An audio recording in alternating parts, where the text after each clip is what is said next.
this is our first day of school.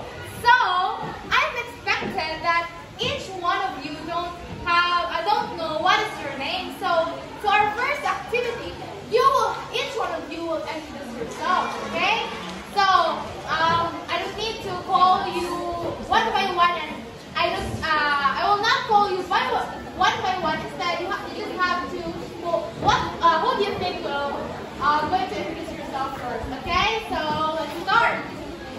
Ako di ay selection pinaging. Ako di ay selection pinaging nagapuyo sa Bihilan San Isidro Bohol o 22 anyos.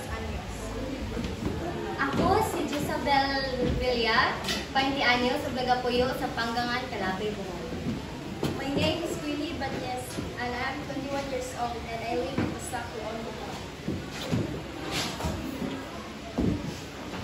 Mayong adlaw sa inyong tanan. Ako diya si Dalia Cristi sa Abetra. Nag-aistar ako sa madamog Panggangan, Calapay, Bohol. Ang paborito kong pagkaon sa mo sa sapayan. Kung daghan sa mo sa inyo ang sapayan, kai kong ha! Pinakalipay ko yun nga makailang ka mo. Hola, buen día. Mi nombre es Sofía Carroro, tengo 20 años. Soy de población Antequera, Bohol, pero mis padres vienen a España. こんにちは。私の名前はジェネファー・ラシオンです。それで私んちです。 Oh, I didn't realize that you are talking different languages and different dialects. So it's so sad for me to know that you are not or some of you are not using our own language, which is Bisaya. So for today's activity, I'll group you into one. And tomorrow, you have I think there are two of you will know how to speak Bisaya, right? So the two students will teach the other student in order for you to speak Bisaya. And you do a role play in order and use only the dialect Bisaya, which is our mother tongue. Okay, you have to prepare a short skit or role play and using our mother tongue language, which is Bisaya. Okay, I'll give you time to practice and you're going to perform that tomorrow. Or only 5 minutes, and after that you'll perform that. Okay? Yes, ma'am. Okay, your 5 minutes starts now.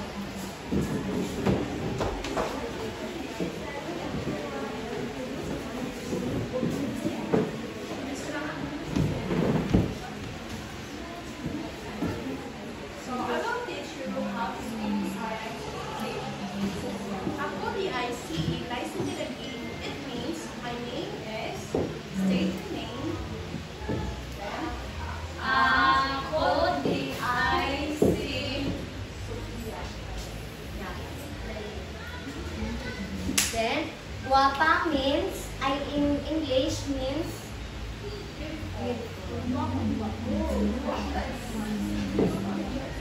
Guapa. Tagpila, it means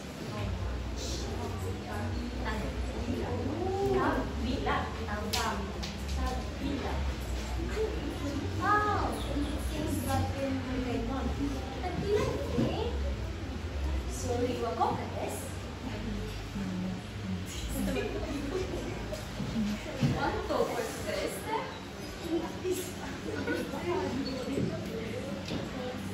Tagpila. Means how much? Tagpila. Tagpila. Okay, I guess your 5 minutes are done. So I'll give you the stage in order to perform your role play. And I guess nakasabot na mo kung sa inyong role play is all about. So the stage is yours and you're going to perform. Guys, let's go to the country. Let's buy something. Is your food here is very Está delicioso. delicious?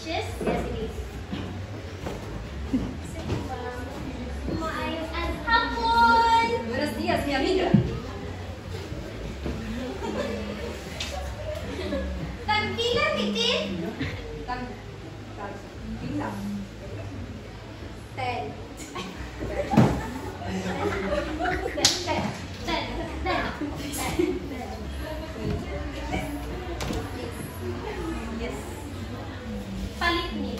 Papalitan ka, T.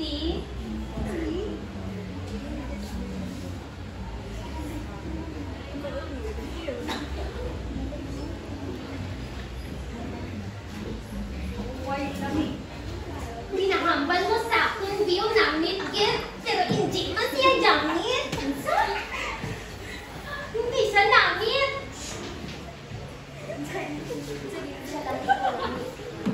Hindi siya gamit. Palit-tilig ka, hindi siya gamit ka. Gamit tayo, kid.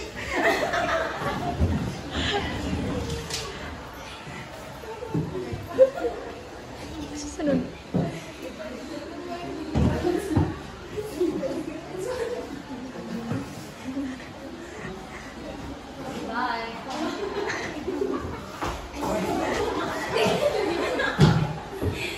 So I guess the role play is done.